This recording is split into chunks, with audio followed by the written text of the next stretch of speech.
Une visite remarquée, celle de Rob Hopkins, venu inaugurer une exposition à la halle au sucre de Dunkerque. Qui est-il? Un enseignant anglais, un aventurier du concept des villes en transition, venu découvrir le territoire des Hauts-de-France et notamment Grande-Synthe. Reportage Marie-Noël Grimaldi avec Gonzague Vandam. Il est d'une discrétion à toute épreuve. D'ailleurs, son nom ne vous dit peut-être rien, mais pour certains, Rob Hopkins sait. C'est comme si c'était le président de la République qui vient nous rendre visite, quoi. C'est vraiment un très très grand honneur de le recevoir. Si j'ose dire, c'est un peu un dieu vivant, quoi, finalement. La plupart des Français ont découvert le Britannique grâce au film Demain. L'actrice Mélanie Laurent et Cyril Dion l'y interrogeaient.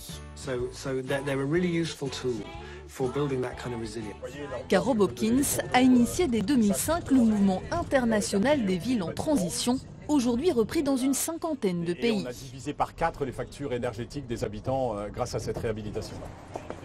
Quand on parle de transition, ça veut dire qu'on réduit son empreinte carbone, ça veut dire qu'on fait attention au pétrole, ça veut dire qu'on recultive de manière différente, ça veut dire qu'on se prépare à anticiper les chocs et qu'on devient résilient. Et c'est toutes ces politiques-là qu'on met en œuvre sur la ville pour justement aider le plus les habitants.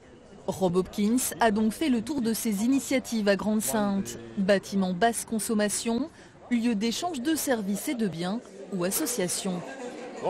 Cet automne, dans cette partie-là, on va planter un jardin des senteurs. Le Britannique a même fait la connaissance des chevaux de trait de la commune, utilisés pour le transport scolaire. On a vu un exemple excellent, très ambitieux de transition initié par la mairie. Mais ce qu'on fait dans le mouvement des villes en transition, c'est surtout de favoriser des initiatives qui partent de la base. Pour moi, ça devient vraiment excitant quand les initiatives venues d'en haut rencontrent celles venues d'en bas et qu'elles marchent de pair. Une évolution qui prend du temps, même si Grande-Synthe s'est engagée dans le mouvement dès 2011.